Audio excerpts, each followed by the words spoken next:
남을 이해한다는 것은 편견을 하나 더 만드는 게 아닐까요?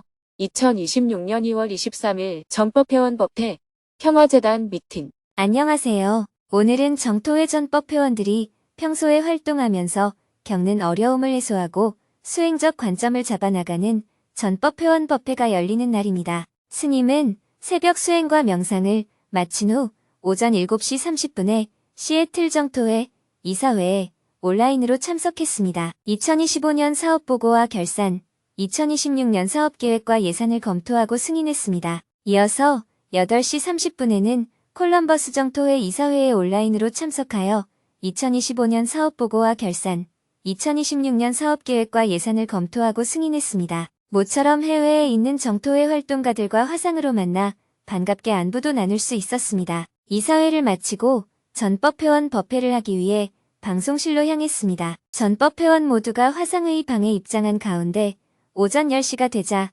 3귀이와 반야심경을 봉독하며 전법회원 법회를 시작했습니다. 천일준비위원회 위원장인 법정 법사님이 전법회원들의 회의 참여 부담에 대한 설문조사 결과와 다음 1000일 동안 회의 개선 방안에 대해 발표했습니다. 발표가 끝나고 전법회원 모두가 3배의 예로 법문을 청했습니다. 스님은 설문조사 결과를 토대로 구체적인 회의 개선 방안을 도출하기 위해 추가로 진행해야 할 조사 내용을 안내했습니다. 이어서 민주적 의사결정 방식에 대해 회원들이 가져야 할 관점을 이야기했습니다. 이어서 1시간 동안 3명이 손들기 버튼을 누르고 스님에게 질문하고 대화를 나누었습니다. 그중 한 명은 상대를 이해하려다 보니 또 다른 편견을 만든 것은 아닌지 돌아보게 되었다며 상대를 있는 그대로 바로 본다는 것을 어떻게 실천할 수 있는지 질문했습니다. 남을 이해한다는 것은 편견을 하나 더 만드는 게 아닐까요? 저는 상대를 이해하면 제 마음이 편안해진다는 것을 알고 회사나 어디에서나 남을 이해하려 노력해왔습니다. 그 덕분에 갈등이 줄고 큰 문제 없이 지낼 수 있었습니다. 그런데 어느 날 직장에서 한 동료가 청소를 하면서 걸레에 물을 흥건하게 묻혀서 마무리를 깔끔하게 하지 못하는 모습을 여러 번 보았습니다. 그때 저는 저분은 위생관념이 나와 다르구나? 난민 출신이라 환경이 달라 그럴 수도 있겠다라고 생각하며 상대를 이해하려 노력했습니다. 그러다 문득 이것은 상대를 이해하기 위해 또 다른 상을 세우는 것이 아닌가? 이런 의문이 들었습니다. 돌아보니 그동안에도 나이가 많으시니 그럴 수 있겠다. 힘든 시련을 겪었으니 그럴 수 있겠다. 하는 식으로 제 나름의 이유를 만들어 두고 그 해석으로 제 마음을 편안하게 했던 것 같습니다. 하지만 이런 추측은 사실일 수도 있고 사실이 아닐 수도 있습니다. 그래서 이런 생각이 올라올 때면 잠시 멈추고 상대를 제 생각대로 이해하려 하기보다 그냥 내가 치울까 말까에만 초점을 두려고 합니다. 이런 방식이 괜찮은지 궁금합니다. 상을 세우지 않고 상대를 이해한다는 것은 무엇을 말하나요? 사실을 있는 그대로 바로 보는 것을 일상에서 어떻게 실천할 수 있나요? 우리 속담에 기지도 못하면서 날려고 한다는 말이 있어요. 상을 세우든 안 세우든 남을 이해하는 것은 우선 나에게 좋습니다. 무조건 남을 이해하는 쪽으로 생각해 보자라고 하는 것은 나 중심의 생각을 버리는데 도움이 됩니다. 물론 나중에 이것이 지나쳐서 남을 이해하는 것에 집착하게 되면 문제가 생깁니다. 도저히 이해가 안 되는 것까지 억지로 이해하려고 하다 보면 오히려 스트레스를 받지요. 그럴 때는 내가 이해해야 한다는 것에 너무 집착했구나 하고 알아차리고 그것마저 내려놓아야 합니다. 그런데 질문자는 지금 혼자 앉아서 이게 상인가 아닌가 하며 생각을 만들고 있어요. 그건 그냥 자기 머릿속에서 만들어낸 생각에 불과합니다. 그런 복잡한 생각은 내려놓으세요. 그냥 그 사람 입장에서는 그럴 수도 있겠다 하고 이해하니 내가 화가 안 나고 편하잖아요. 그럼 된 겁니다. 이게 진짜 이해한 건가? 이게 있는 그대로 본 건가? 이런 생각을 너무 하지 마세요. 다만 내가 편하자고 상대를 이해하는 것과 잘못된 행동을 개선하는 것은 별개의 문제입니다. 청소할 때 걸레에 물을 흥건하게 적셔서 바닥을 닦아 주변에 불편을 준다면 그것은 개선해야 할 일입니다. 속으로 이해만 하고 넘어간다면 그것은 외면이나 다름없습니다. 상대를 불러서 걸레를 빨아서 물기를 짜고 닦아야 한다고 알려줘야 합니다. 제가 이번에 인도에 있으면서 회의를 하는데 마침 아침 청소 시간이었어요. 인도에서는 학교 청소를 아이들이 하거든요. 학교에서 밥도 주고 옷도 주니 아이들도 청소라는 노동을 통해 배우도록 하는 겁니다. 청소를 시키는 게 목적이 아니라 청소를 하는 것도 하나의 배움이기 때문이에요. 그런데 요즘 인도가 건기라서 먼지가 많습니다. 신발에 모래가 잔뜩 묻어서 들어오니 그런 상태에서 청소를 하면 먼지가 풀풀 날리잖아요. 그렇다고 제가 성질을 팍 내면서 고함을 지른다면 그건 아이들을 전혀 이해하지 못한 겁니다. 아이들이니까 그럴 수도 있어요. 동네에서 자라면서 청소할 때 먼지를 내면 안 된다는 개념을 배운 적이 없거든요. 인도에서는 먼지가 그냥 일상생활이에요. 아이들이 그렇게 태어나 자랐으니 저럴 수밖에 없다고 이해하면 화가 나지 않습니다.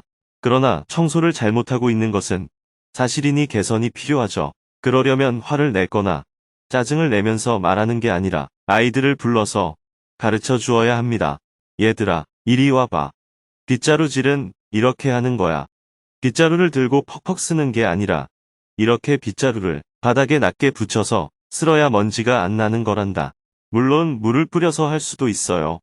그런데 그건 흙길이나 마당을 청소할 때 효과적입니다. 하지만 시멘트나 타일이 깔린 곳에 물을 뿌려서 청소하면 먼지가 다 물에 묻어버리게 되어서 그 위에 있는 쓰레기만 치워지지 먼지는 청소가 안 돼요. 그래서 먼지를 쓸어낼 때는 빗자루를 낮춰서 땅에 딱 붙여 쓸거나 방 같은 경우에는 빗자루를 물에 한번 적신 다음 물기를 털어버리고 약간 습기가 있는 상태로 쓸어야 합니다. 그러면 빗자루에 먼지가 묻어 나오니 그걸 물에 씻어내면 되죠. 이렇게 바른 청소법을 알려줘야 합니다. 상대의 상황을 인정하고 이해하는 것은 내가 번뇌에 휩싸이지 않기 위해서입니다. 그렇다고 그 사람이 하는 행동이 다 옳거나 바람직하다는 뜻은 아니에요. 내 관점에서 볼 때 바람직하지 않은 행동이라면 의견을 낼 수 있습니다. 무조건 이렇게 해라 하고 강요하는 게 아니라 이렇게 하는 것이 더 좋습니다 하고 개선할 수 있도록 도와주어야 합니다. 그냥 내버려 두면 그 사람은 나중에 다른 곳에 가서 야단을 맞거나 직장에서 잘릴 수도 있기 때문입니다. 지금까지는 그렇게 살아왔지만 여기서는 이렇게 하니 맞춰서 하는 것이 좋습니다 라고 알려주는 것이 필요해요. 그때 내가 스트레스를 받으면서 짜증스럽게 말한다면 그것은 상대를 진정으로 인정하거나 이해하지 못했기 때문입니다. 그러니 이게 상을 짓는 것인가 아닌가 하는 생각은 너무 하지 마세요. 설령 상을 짓더라도 우선 나에게 좋은 일이면 그냥 하세요. 그러다가 나중에 집착이 생겨 부작용이 일어나면 그때 가서 내가 또 집착했구나 하고 자각하면 됩니다. 감사합니다. 잘 알았습니다. 계속해서 질문들이 이어졌습니다. 해외 지부는 시차 문제로 모든 회원이 동시에 모여 선거에 참여하기 어려운 현실입니다. 해외의 경우 다양한 선거 방식을 자율적으로 선택할 수 있도록 운영할 수는 없을까요? 3월부터 행복운동특별본부로 파견을 가게 되어 기대되면서도 기존 지회 활동과 졸업생 돌봄에 참여하지 못하는 것이 아쉽습니다. 기존 소속을 유지하는 이중 멤버십이 가능할까요? 대화를 나누다 보니 스님의 목이 많이 잠겼습니다. 제가 지금 목이 퉁퉁 부어서 침도 삼키기 어려운 상태입니다. 그런데도 억지로 말을 하다 보니 또 말은 나오네요. 처음에는 목이 아파서 도저히 안 될 것 같아 오늘 이사회 사회도 보지 않았습니다. 그래서 오늘은 여기까지만 하고 추가 질문은 받지 않겠습니다. 대신 여러분들끼리 모둠 토론을 더 깊이 있게 해주시기 바랍니다. 질문을 더 받고 싶었지만 목이 계속 아파서 대화를 마무리하고 다음 시간을 기약했습니다. 방송실을 나온 스님은 곧바로 이비인후과 진료를 받기 위해 병원으로 이동했습니다. 진료를 마친 뒤 잠시 안정을 취하고 미팅 일정에 맞춰 평화재단으로 발걸음을 옮겼습니다. 인도 국제문화연구소 소장 아시쉬 바베 박사 일행이 평화재단을 찾아와 스님을 기다리고 있었습니다. 스님은 반갑게 인사를 나눈 후 박사님의 연구 활동에 존경을 표하며 인도와 한국 사이의 교류에 대해 이야기를 나누었습니다. 스님은 최근 인도네시아와 인도를 방문하고 돌아온 이야기를 전하며 인도 JTS 사업이 원활하게 운영될 수 있도록 관심을 가져준 데 대해 감사 인사를 건넸습니다. 앞으로 둥게스와리에서 집 없는 사람들에게 집을 지어주고 마을 하수도를 정비하는 등 마을 환경을 개선하는 작업을 진행하려고 합니다. 아시쉬 바베 박사는 스님의 계획에 깊이 공감했습니다. 아쉬쉬 밥의 박사 일행을 배웅한 후 곧바로 자메이카에서 온 김진욱, 윤경숙님 부부와 대화를 나누었습니다. 두 분은 현재 진행 중인 JTS의 자메이카 긴급구호 활동 상황을 보고하고 이후 계획에 대해 의논을 했습니다. 자메이카는 얼마 전 허리케인 멀리사로 인해 주요 기반 시설과 주택이 대부분 파괴되고 전기, 수도, 통신, 도로, 숙박시설까지 거의 마비된 상황입니다. JTS에서는 조사단을 파견하여 답사를 마친 후 구호물품을 준비하고 있습니다. 어느 규모로 어떤 방식으로 지원할지 의논을 했습니다. 두 분은 곧 한국으로 들어오게 되는데 이후에는 봉사활동을 어떻게 해나갈지에 대해서도 이야기를 나누었습니다. 오후 3시 30분에는 FAO에서 수산과 양식 전문가로 활동하고 있는 윤덕현 박사님이 찾아와서 미팅을 했습니다. 스님은 윤 박사님과 수산자원 증대와 양식 분야 전반에 대해 많은 이야기를 나누었습니다. 특히 북한에도 수산자원 증대와 양식 기술에 대한 컨설팅이 가능할지 논의하는 시간을 가졌습니다. 함께 기념사진을 찍고 윤 박사님을 배웅한 후 스님은 전법회원 법회를 하기 위해 다시 서울 정토회관 방송실로 향했습니다. 해가 저물고 저녁 7시 30분부터는 저녁반 전법회원들이 모두 참석한 가운데 법회를 시작했습니다. 오전 법회처럼 전법회원들의 회의 참여 부담에 대한 설문조사 결과와 다음 1000일 동안 회의 개선 방안에 대한 발표가 있은 후 3배의 예로 스님에게 법문을 청했습니다. 스님은 질문을 받기에 앞서 설문조사 결과를 어떻게 이해해야 하고 앞으로 개선안을 마련하기 위해서는 어떤 후속 조치가 있어야 하는지 이야기했습니다. 그리고 급변하는 사회를 이야기하며 점점 예측이 어려워지는 시대의 변화 속에서 우리가 지켜야 할 가치가 무엇인지 강조했습니다. 지난 주말에는 정토회 임원단을 선출하는 선거가 진행되었습니다. 모두 선거에 잘 참여하셨습니까? 임원으로 당선된 분들과 임명된 분들에게도 진심으로 축하드립니다. 더불어 앞으로 3년간 수고해 주십사 부탁의 말씀을 드립니다. 예측이 통하지 않는 시대, 우리는 무엇을 붙잡고 살아가야 할까요? 지금의 세상은 과거에 우리가 가지고 있던 관념으로는 이해하기가 어렵습니다. 국제 정세를 포함한 여러 가지 상황이 어느 하나 옛날 방식으로 이해하기가 쉽지 않아요. 지금 우리나라 경제 정책은 부동산을 규제하고 주식을 끼워서 문제를 풀고자 합니다. 이런 방식이 예전에는 통했지만 지금도 성공할 수 있을지는 좀 더 두고 봐야 합니다. 핵심은 부동산이냐 주식이냐가 아니라 통화량입니다. 코로나 팬데믹 시기에 풀린 통화량이 제대로 회수되지 않은 채 시중에 돈이 많아졌습니다. 그 돈이 부동산으로 가면 부동산이 오르고 주식으로 가면 주식이 오릅니다. 경제가 잘 돌아가서 오른 것이 아닙니다. 경제 자체는 큰 변화가 없는데 돈이 부동산과 주식으로 몰리면서 거품이 일고 있는 겁니다. 이렇게 통화량이 많아지면 환율이 떨어질 수밖에 없습니다. 단기적으로는 성과가 있는 것처럼 보이지만 길게 보면 어떤 부작용을 가져올지 우려됩니다. 예전 같으면 이런 방식으로 해결될 거라 생각했겠지만 지금은 모든 것이 과거의 예측대로 흘러가지 않습니다. 노무현 정부와 문재인 정부가 부동산 정책에 실패했으니 이번 이재명 정부는 정부 정책에 반하는 시장이 성공하는지 보자는 입장인데 이것 역시 단기적으로는 맞는 얘기일 수 있어요. 그러나 장기적으로 어떤 부작용이 나타날지 모릅니다. 이 부분이 지금 정권의 인기를 가져다주는 요인이 되기도 하지만 얼마 안 가서 정권이 몰락하는 결정적 계기가 될 수도 있습니다. 이런 말씀을 드리는 이유는 정부 정책을 비판하려는 게 아닙니다.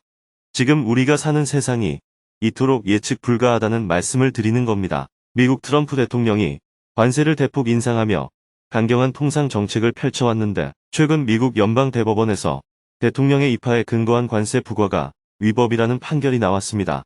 해당 법률이 대통령에게 관세 부과 권한까지 부여한 것은 아니라는 취지입니다. 이에 따라 트럼프 행정부는 무역법 제122조의 151 한시 권한을 근거로 관세 정책을 이어가고 있는 상황입니다. 대한민국은 미국에 3,500억 달러 규모의 투자를 약속하며 관세율을 25%에서 15%로 조정하는 성과를 얻었는데 그 사이 미국 내에서 대통령의 관세 권한 자체에 제동이 걸린 셈입니다. 누가 잘했고 잘못했다는 이야기가 아니라 지금 세계 정세가 그만큼 빠르게 변하고 있다는 뜻입니다. 한 10년 전만 해도 이렇게 예측 불허하지 않았습니다. 정치 지도자도 어느 정도 품위 있게 말했습니다.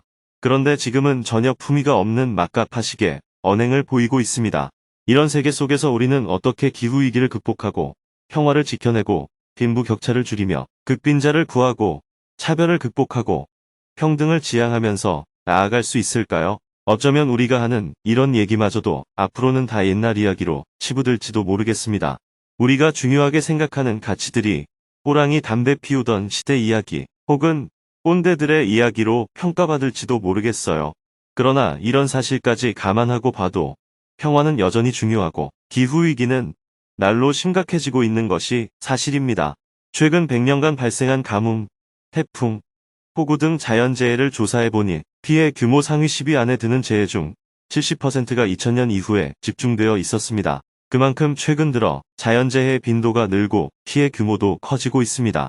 한편 미국 트럼프 대통령은 기후위기에 대해 회의적인 입장을 취하며 기후 관련 80여 개 국제협약에서 탈퇴하거나 이를 철회하는 조치를 취했습니다.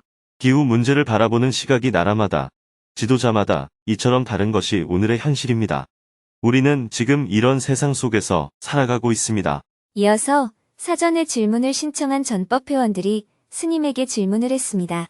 1시간 동안 2명이 스님에게 질문하고 대화를 나누었습니다. 인도 성지순례 중 석가족이 부처님을 조상으로 알고 불교에 귀의했다는 이야기를 들었는데 아직 불교 교재도 없는 상황이라고 합니다. 석가족을 위해 불교대학을 진행하면 어떨까요? 불교대학과 경전대학 5개월 과정은 학생들이 수행자로 물들게 하기에 짧고 진행자에게는 입학과 졸업이 반복되며 피로감이 쌓이는 구조입니다. 기간을 더 길게 조정하면 어떨까요? 모두 답변을 하고 나니 법회를 마쳐야 할 시간이 되었습니다. 스님은 여전히 목이 아파서 양해를 구한 후 추가 질문은 받지 않고 밤 9시가 되어 법회를 마쳤습니다. 내일은 캐나다 정토회 이사회를 시작으로 하루 종일 미국 JTS, LA 정토회, 필리핀 JTS, 필리핀 정토회, 시드니 정토회 이사회에 온라인으로 참석해 작년 사업 보고와 올해 사업 계획을 점검하는 시간을 가질 예정입니다.